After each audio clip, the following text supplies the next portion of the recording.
Тура жаңа мен образдап тұрып мысал айттым. Егер мұсылмандардың діни нанымы бойынша қасиетті қалаларды мұсылман емес бір қауым басып алса, мұсылмандар соны жақсы көре ме? Жақсы көрмейді. Бізді кезінде жаулап алған орыстарды біз жақсы көреміз ба? Қазақ жерін жаулап алды. Орынбор әлі орыстың қолында. Сарытау әлі орыстың қолында. Қаратау әлі орыстың қолында. Қызылжар әлі орыстың қолында. Керекудің арғы беті әлі орыстың қолында. Абай атам, Абайдың арғы аталары Құнанбай, Өскенбай, Кеңгірбайлардың өскен жайлаулары әлі орыстың қолында. Біз орысты жақсы көреміз ба? Жақсы көрмейміз. Маған 100 миллион доллар түгілі миллиард доллар беріп, Серікжан орысты жақсы көрші, елі білу тәбә деп айт десең, айтпаймын, жақсы көрмеймін орысты. Ат басындай алтын беріп, Путин жан деп айтшы десе, айтпаймын, алтының құрысын деп айтам. Өмірімде бір орыстың қызының қолын ұстаған емеспін. Өмірімде орыстың қызының қолын ұстаған емеспін. Жеркенем, орысша сөйлеп, жаңағы, какай, мужик, прям, так деп, маған өзінің жақсы көретін сезімін, орыс түгілі қазақтың қызы орысша сезімін білдірген кезде жүрегім айнып кетеді. Мені мақтап тұрғанын біліп тұрам. Какай мужик, прям так, энергичный деген сөзді айтқанда, ой, атаңа нәлет, балқып сезіміңді білдіргеннің өзінде орысша сөйлеген болсаң, кет жары деп жек көріп кетем міне. Тура сол сияқты әңгіме. Тура сол сияқты әңгіме.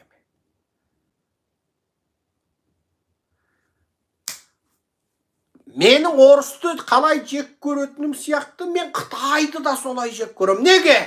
Әлемді басып алды. Алтайымды басып алды.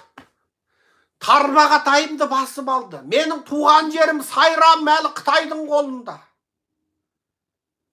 Атақты жердің жәннатындай Сайрам көлі Қытайдың қолында. Бүкіл қазақ даласын суландырып отырған біздің ана өзендеріміз, Іле өзенінің басы Қытайдың қолында. Бүкіл ертістің басы Қытайдың қолында. Мен Қытайды қалай жақсы көрем? Ата жау деп айтатын сол. Менің жауым емес, атамның жауы болғандықтан ата жау деп айтамыз. Қазақтың 3 жауы бар: ата жау Қытай, ата жау орыс, ата жау Иран. Иранды діндес екен деп бүйректерің бүлкілдемей ақ қойсын. Ал бізбен діндес демес ал. Оны ұмытыңдар. Ол жау тарихтан бері, есте жоқ ескі заманда, Тұран Қаныша заманда, Байқы бидің заманында бұл Қызылбас Иранмен біз Орта Азияның көшпенділер тарихтан бері соғысып келеміз. Сосын бізді соғыстан алмағаннан кейін ана сасық бұзылған теріс діндерін жіберіп, есегіне теріс мінгізіп, сарттарын жіберіп, содан жаңағы біздің тірімізден де бизнес жасап, өлімізден де бизнес жасап, бізді өздерінің идеологиялық экспансиясына салғысы келген қызылбастар солар. Міне, әңгіме осында.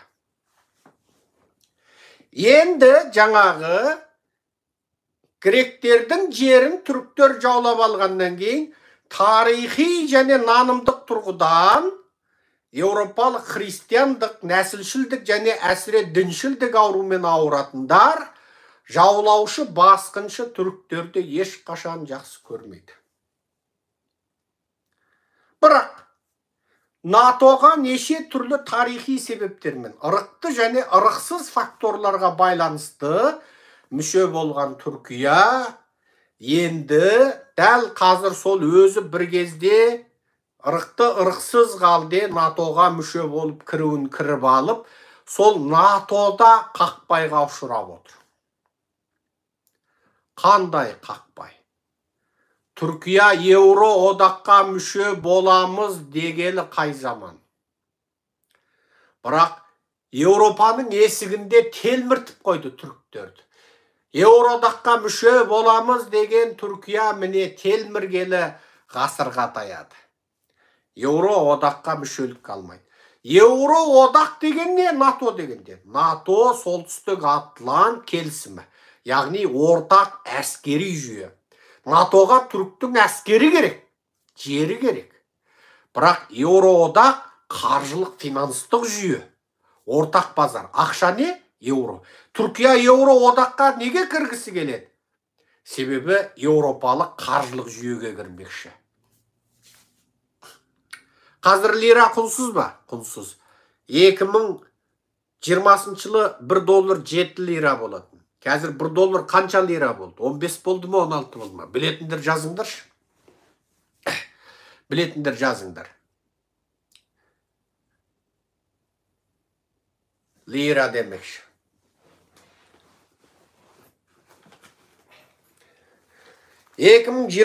жылы Түркиядан кететін кезде қалтамда біраз лира қалып қапты.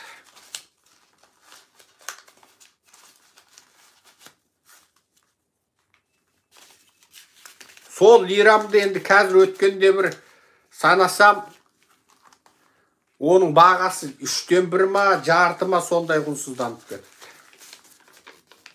Мынау. Түрік лирасы 200 лира.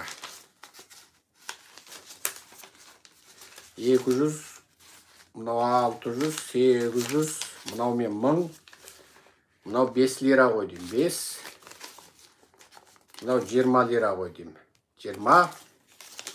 Міне, сол қалтамда жүріп, совет жүр міне. Қалтамда жүр.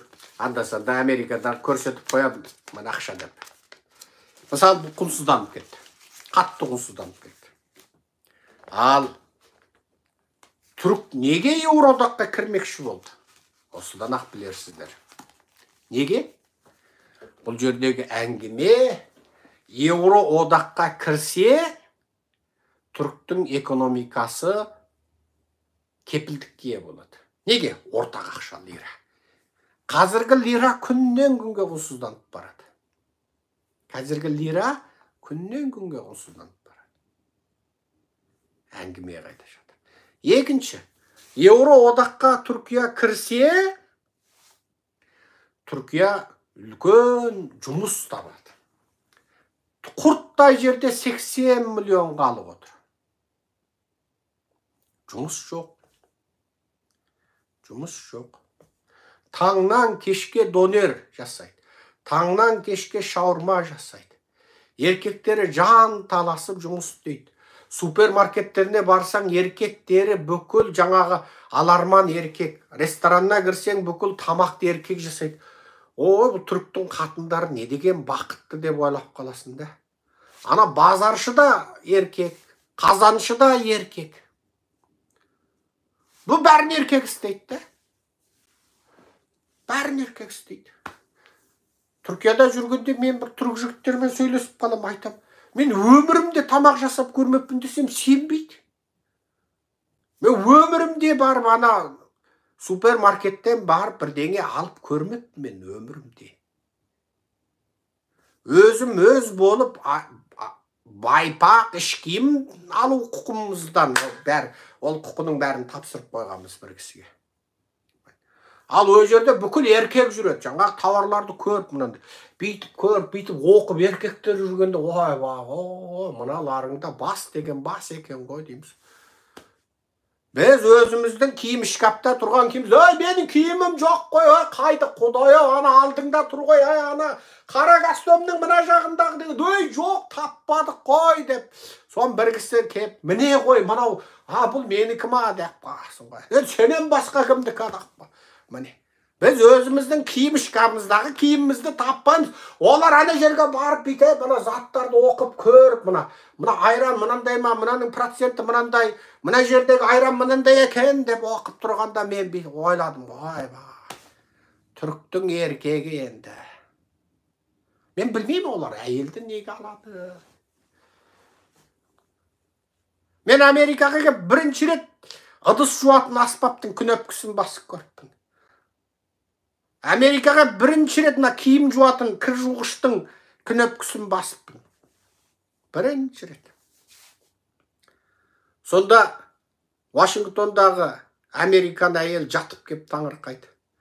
Сенде бұндай заттар жоқ. Ол ойлады ғой, мен бір ат мініп, түйе мініп, жаңағы. Ол мен ойлады, көшпенді қазақ екен ғой. Түйе мініп жүріс, бізде киім жуатын, ыдыс жуатын аспап жоқ. Ой, апа, бұл анау атам заманда біздің бала күнімізде бар зат деймін ғой, бала күн. Енді сен неге білмейсің дейді. Мен айтамын, біз бұндаймен шаруамен қатысымыз жоқ, бізде арнайы адамдар бар деймін ғой. Мысалы. Енді бұл жерде бәленбай еркек біледі, мысалы, үйлеріңізде ыдыс жуатын, тәрелкі жуатын аспапқа соның қай жерін басады, қай жеріне сабын салады, білесіздер ме, білмейсіздер ме?